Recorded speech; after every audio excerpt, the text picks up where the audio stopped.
먹듯이 점심 먹듯이 제사상에 놓여 있는 음식 그거 먹어도 괜찮다 이렇게 해서 먹는 사람들이 있었습니다. 근데 사도 바울이 먹어서는 안 된다 이렇게 이야기합니다. 왜 그러냐면 너와 너희들과 같은 지식이 있는 사람들이 있는가 하면 그런 지식이 없는 사람들도 있다는 것입니다. 그 지금 11절에 내 지식으로 그랬습니다. 여기서 이 지식은 말씀드린 대로 조금 믿음이 성숙한 사람들이죠. 우상은 아무것도 아니다. 거짓이다. 인간의 상상의 산물이다. 그리고 그들이 우상의 집에 차려진 음식도 제사상에 있는 음식도 아무것도 아니다. 그 먹어도 된다는 지식입니다. 는 지식. 근데 그 지식이 있어서 먹으면 된다 하는데 사도 바울은 그거 먹지 마라. 왜냐하면 너희들이 있는 지식을 이 사람들은 없다는 것이죠. 근데 이 사람 너희들이 먹으면 이 사람들이 당신들 먹는 거 보고 먹고 죄를 짓게 된다는 것입니다. 왜냐하면 믿음이 이만큼 높은 사람들이 있었고요. 믿음이 요만큼 있는 사람들이 있었어요. 믿음이 약한 사람, 장성한 사람. 믿음이 약한 사람들은 어떤 사람들이었느냐? 우상의 집에서 회개했던 사람들이에요. 우상의 집에서 왔던 사람. 그래도 그들에게는 아직도 옛 습관이 있어가지고 우상의 재물을 먹은 거예요. 그런데 또 한쪽으로는 우상의 재물을 먹으면 죄다라는 이야기를 들은 거예요. 근데 한쪽엔 또 습관이 있고, 근데 먹으면서도 습관적으로 먹으면서 말씀이 생각나서 죄책감을 느끼는데 그런 상황에 있는데 믿음이 강한 사람들이 또 먹어버리니까 이 사람들이 먹는 거 보고 그걸 보고 따라 또 먹으면서 또 죄책감을 느낀다는 것이죠. 그래서 이렇게 되면은 너희들은 믿음이 있는 사람들은 먹고 믿음으로 털어버리면 이게 죄가 아무것도 안 되지만 아직까지 믿음이 약한 사람들은 믿음이 있는 사람들의 행동을 보고 먹고 난 뒤에는 털 수가 없어요. 마음의 양심이 더러워지고 다른 말로 하면 죄책감이 있어지는 거예요. 예. 죄인 줄 몰랐을 때는 괜찮아요.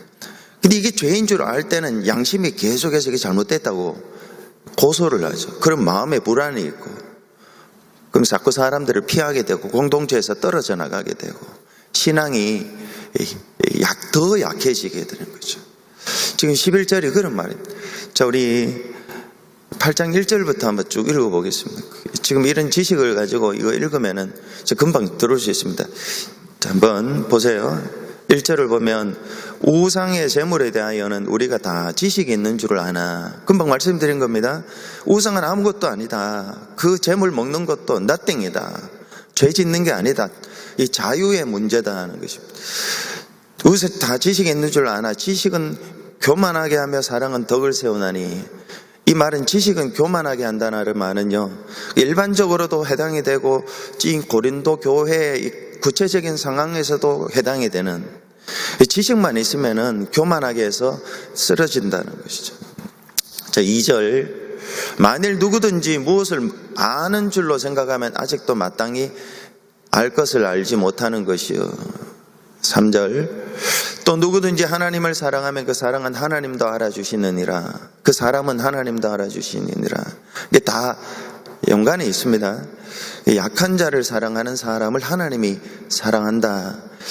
그 믿음이 약한 사람이 있으니까 내가 먹어도 돼요. 자유가 있어요. 주님은 우리가 이 세상의 모든 것으로부터 자유해라. 너 자유해라. 먹는 것도 자유하고 마시는 것도 자유해라. 다. 그런데 한 가지, 내 자유 때문에 남의 자유가 걸려 넘어지면 그건 절대로 하면 안 되는 거예요. 그게 자유예요. 예. 근데 이게 지금 누구든지 하나님을 사랑하면서 약한 사람을 위하여 내 자유를 포기하는 그게 사랑이죠. 그 사람은 하나님도 알아주신다는 것 너무너무 중요한 겁니다. 이 자유론이 너무너무. 자, 4절. 그러므로 우상의 제물을 먹는 일에 대하여는 우리가 우상은 세상에 아무것도 아니며 또한 하나님은 한 분밖에 없는 줄 아노라. 그러니까 이게 지금 지식이 있는 사람들이에요. 지식이. 우상은 아무것도 아니구나. 그건 아는구나. 하나님은 오직 이 세상에 한 분만 계시는구나. 아는 거예요. 영적인 지식이 있어요. 그 다음에 5절. 비록 하늘에나 땅에나 신이라 불리는 자가 있어 많은 신과 많은 주가 있으나 6절. 그러나 우리에게는 한 하나님 곧 아버지가 계시니 만물이 그에게서 났고 우리도 그를 위하여 있고 7절. 또한 한 주 예수 그리스도께서 계시니 만물이 그로 말미암고 우리도 그로 말미암아 있느니라. 맞죠? 그죠? 지금 지식이 있는 사람, 또 우리 여기 중에 또 지식이 있는 사람들은 우상은 아무것도 아니에요. 하나님이 한 분 계신다. 창조주 한 분, 우리를 만드신 분 한 분 계신다는 지식이 있습니다. 자, 이 지식을 가지고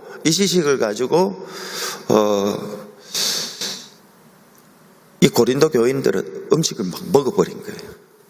믿음이 약한 사람들 여기 있는데, 이 지식이 없는 사람들도 여기 있는데. 이제 7절을 한번 보세요. 그러나 이 지식은 모든 사람에게 있는 것은 아니므로 어떤 사람들은 지금까지 우상에 대한 습관이 있어 우상의 제물로 알고 먹는 거로 그들의 양심이 약하여지고 더러워지느니라 했습니다.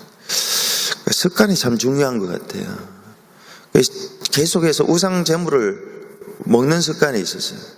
근데 이 사람이 이제 회심을 해서 예수를 믿고 난 뒤에 우상 제물 먹으면 안 된다, 이런 식으로 이야기를 했는데, 근데 이 사람은 자기 양심에 그게 죄인 줄 알고 있었던 거죠. 8절에 음식은 우리를 하나님 앞에 내세우지 못하나니 우리가 먹지 않는다고 해서 더 못 사는 것도 아니고 먹는다고 해서 더 잘 사는 것도. 음식은 있어도 되고 없어도 지금 그 말입니다. 9절. 그런즉 너희의 자유가 믿음이 약한 자들에게 걸려 넘어지게 하는 것이 되지 않도록 조심하라. 이 말이 너무 중요합니다. 믿음이 약한 사람들은 우상 제물을 먹으면 죄인 줄 알고 있어요. 아직도 고지식밖에 없는 거예요. 고지식만 있고. 그러나 믿음이 있는 사람은 우상 제물도 아무것도 아니니까 먹어도 된다. 고지식이 있고요. 믿음이 약한 사람 먹으면 죄라는 지식이 있고요. 그러니까 믿음이 있는 사람들이, 아직도 믿음이 연약한 사람, 아직도 율법적이고 우상의 습관에 젖어 있고, 그런 사람들 앞에서 너가 자유하는 거, 너의 자유가 이 사람들에게 걸림돌이 되면 안 된다는 것이죠. 10절. 지식 있는 네가 우상의 집에 앉아 먹는 것을 누구든지 보면 그 믿음이 약한 자들의 양심이 담력을 얻어 우상의 제물을 먹게 되지 않겠느냐. 믿음이 있는 사람은 지식을 가지고 먹어요. 믿음이 없는 사람은 지식 가지고 먹는 사람들 보고 먹는 거예요. 근데 먹고 난 뒤에 결과가, 믿음이 있는 사람들은 괜찮아요. 우상의 제물. 근데 믿음이 약한 사람은 여전히 우상의 제물 먹는 것이 죄구나, 그렇게 생각하고 있는 사람들이었어요. 아직도 습관적으로도 먹었고, 그러면서도 죄책감을 느꼈고, 믿음이 있는 사람들이 먹는 걸 보고 또 그것들을 보면서 또 먹으면 또 죄책감이 있고, 이 먹으면서 그 다음에 11절을 보면요, 그러면 네 지식으로 그 믿음이 약한 자가 멸망하느니, 이 말이 이제 죄책감을 느낀다는 것이죠. 마음에 양심이 더러워진다, 죄책감이 들고. 근데 그는 누구냐 할 때 그리스도께서 위하여 죽으신 형제라 했습니다. 12절. 이같이 너희가 형제에게 죄를 지어 했습니다.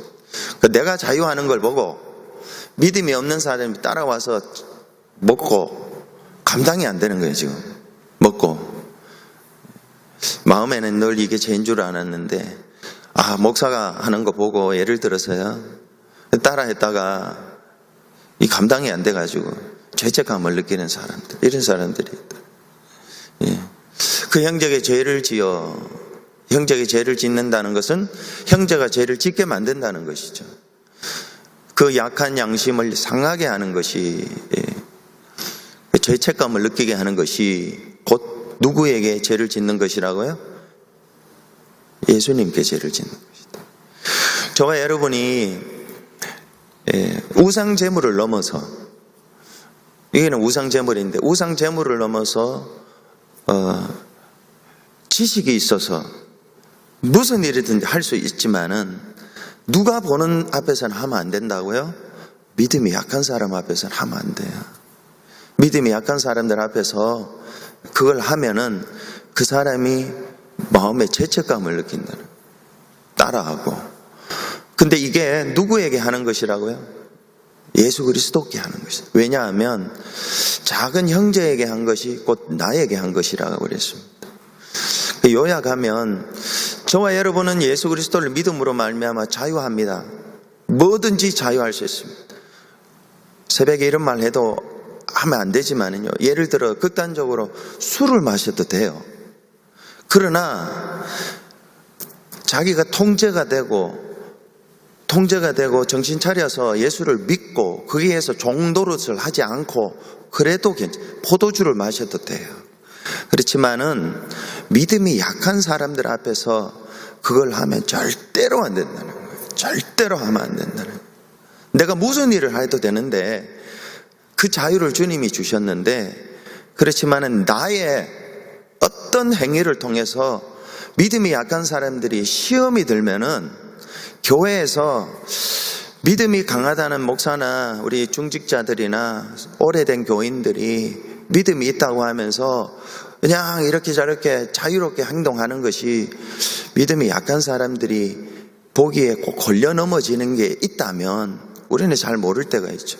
혹시나 그런 것이 있다면 신경 쓰고 살아야 된다는 거죠. 말이나 판단이나 행동이나 봉사하는 것도 그렇고요. 여러 가지. 그래서 만약에 사도 바울은 13절에서 이렇게 합니다. 그러므로 만일 음식이 내 형제를 실족하게 한다면 나는 영원히, 이게 헬라어로는 이중부정이에요. 정말로 안 하겠다는 거예요. 정말로 고기를 먹지 아니하여. 우상 제물을 넘어서 아예 고기를 안 먹겠다는 거예요. 우상 제물을 넘어서 채식주의자가 되겠다. 고기를 먹지 아니하여 내 형제를 실족하지 않게 하리라 그랬습니다. 사도 바울은 이런 말, 한 영혼이 너무너무 귀중하다.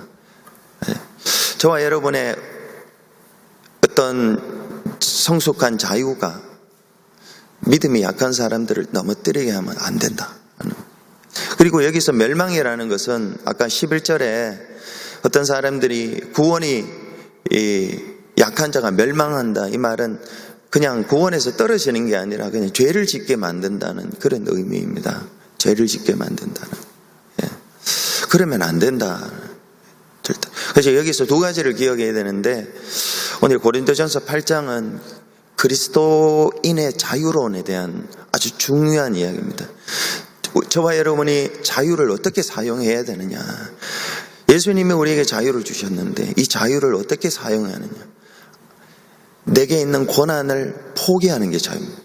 권리 포기. 믿음이 약한 자들 앞에서 권리 포기. 이게 자유입니다.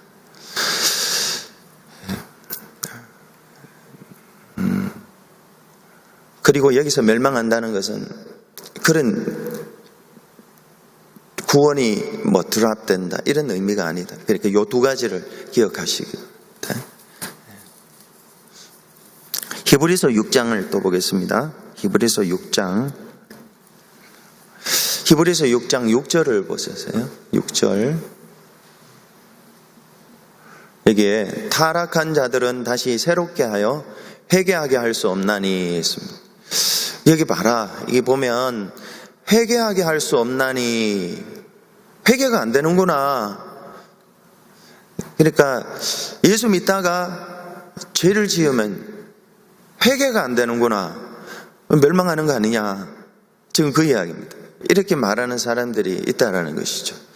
그러니까 구원은 영원하지 않고 구원은 중간에 취소가 될 수 있다. 왜? 여기 봐라. 타락한 자들은 다시 새롭게 하여 회개하게 할 수 없다고 하지 않냐. 그런 거죠. 이는 그들이 하나님의 아들을 다시 십자가에 못 박아. 이렇게 요 6절을 가지고 또 구원은 영원하지 않습니다.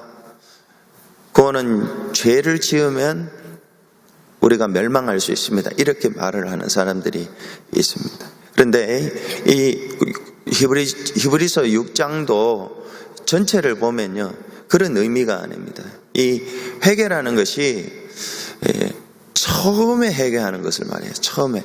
그리고 히브리서 6장은 성숙한 자들, 믿음의 진보를 해라, 이런 의미에서 쓰여진 책입니다. 6장 1절을 한번 보여주세요. 네, 여러분 성경 가지고 오셨으면 5장을 한번 보셔야 됩니다. 5장, 히브리서 5장, 히브리서 5장을 한번 펴보세요. 5장 끝부분.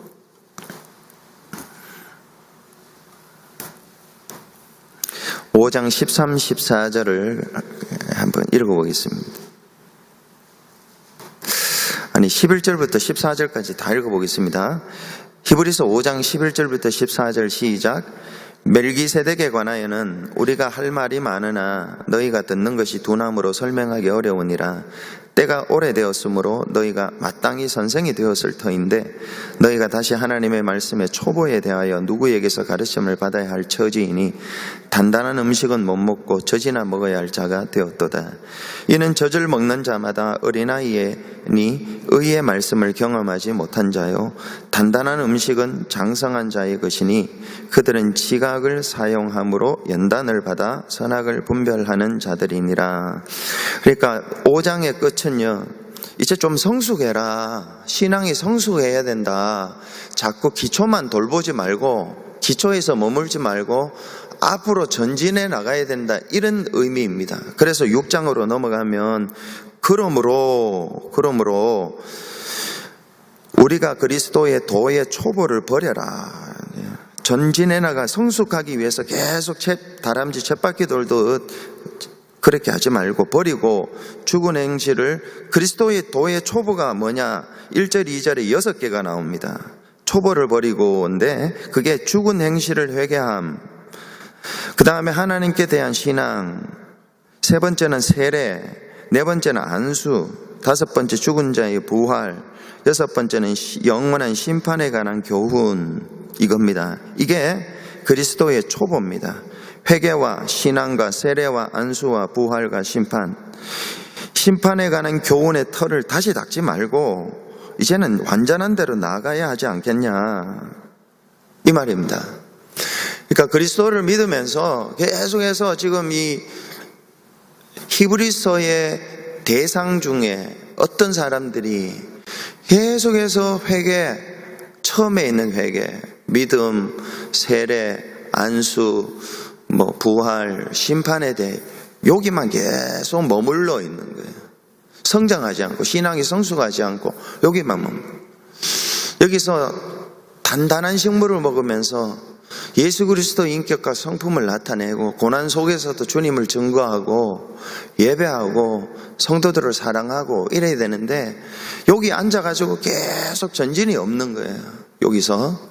그래서 나가라. 지금 그런 의미에서 이게 적혀진 겁니다. 그래서 3절에 보면 하나님께서 허락하시면 우리가 이것을 하리라. 하나님이 은혜 주셔서 이렇게 해야 된다는 것이죠. 그리고 4절부터 6절까지는요, 1절부터 3절까지는 그렇게 할 필요가 없다. 그리고 4절부터 6절은 할 수 없다, 이렇게 말을 하는데, 자, 신앙이 성숙하기 위해서는 자꾸 기초만 자꾸 쌓지 마라. 기초만 쌓지 말고 나가라 하는 거죠. 나가라. 예수 그리스도를 닮아가라. 예수 그리스도를 닮아가라 하는 것이죠.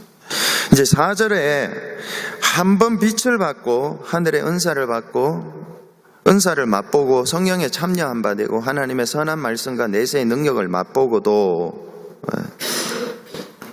근데 이 4절 앞에 이런 서론이 있어야 됩니다. 기초를 닦지 말라고 그랬잖아요. 기초를 닦지 말고 만약에 범죄하면 어떻게 하느냐. 범죄하면, 만약에 기초를 안 닦고 범죄하면 4절에 한 번 빛을 받고 하늘의 은사를 맛보고 성령에 참여한 바 되고 하나님의 선한 말씀과 내세의 능력을 맛보고, 여기서 내세의 능력이라는 초자연적인 기적, 치유, 신유 이런 것을 말합니다. 맛보고도 타락한 자들이라는 것은 죄를 짓는다는 것입니다. 죄를 짓고 마땅히 성숙한 자가 걸어가야 할 길에서 벗어나는 겁니다. 의무를 안 하는 겁니다. 이게 타락한 자들입니다. 이들은 다시 새롭게 하여 회개하게 할 수 없나니, 여기서 회개라는 것이, 여기 잘 들으셔야 됩니다. 여기 오늘 제일 중요한 건데요. 회개하게 할 수 없나니, 다시 새롭게 하여 회개하게 할 수 없나니, 이 말은 1절에 나오는 회개를 말합니다. 죽은 행실을 회개함과, 이 말입니다.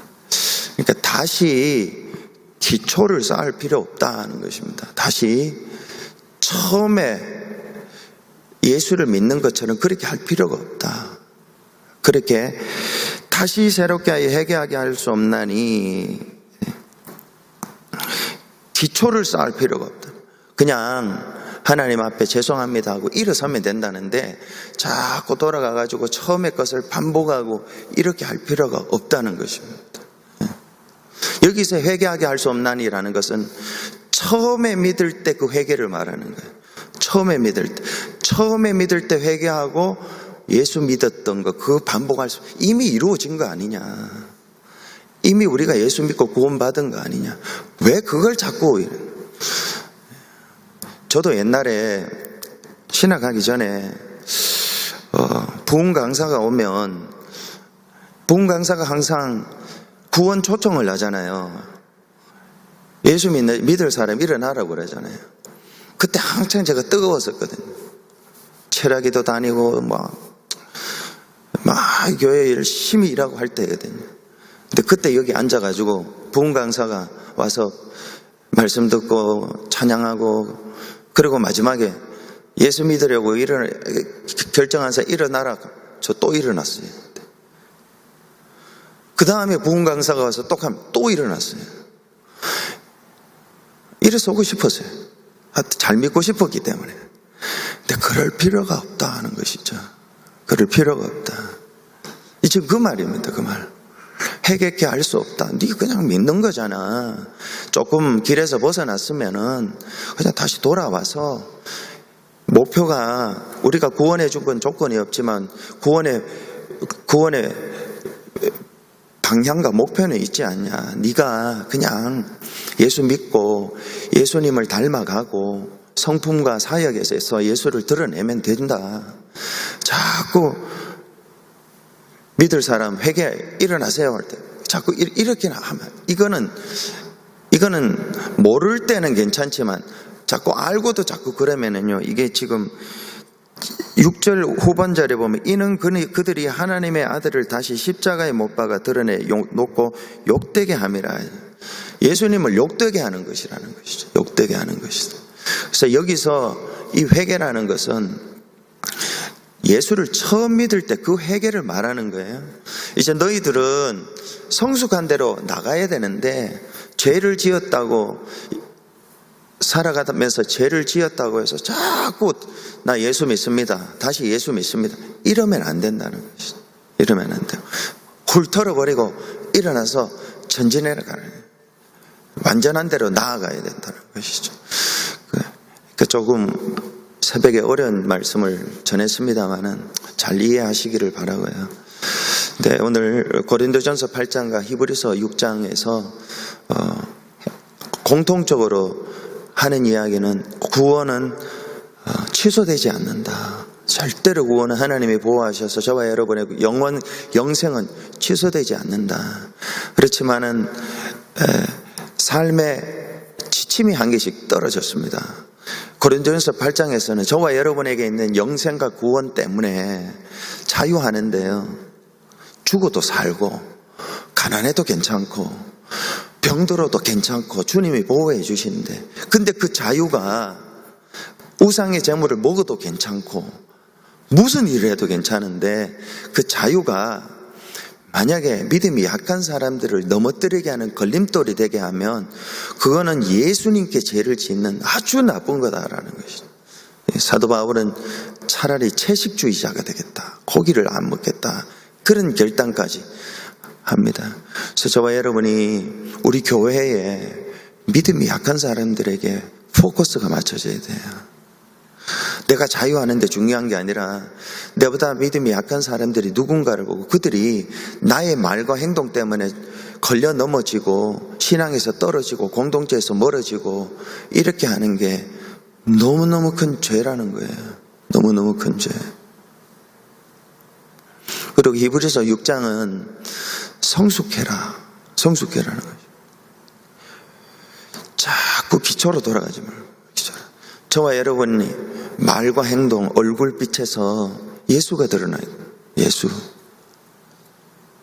기도하겠습니다.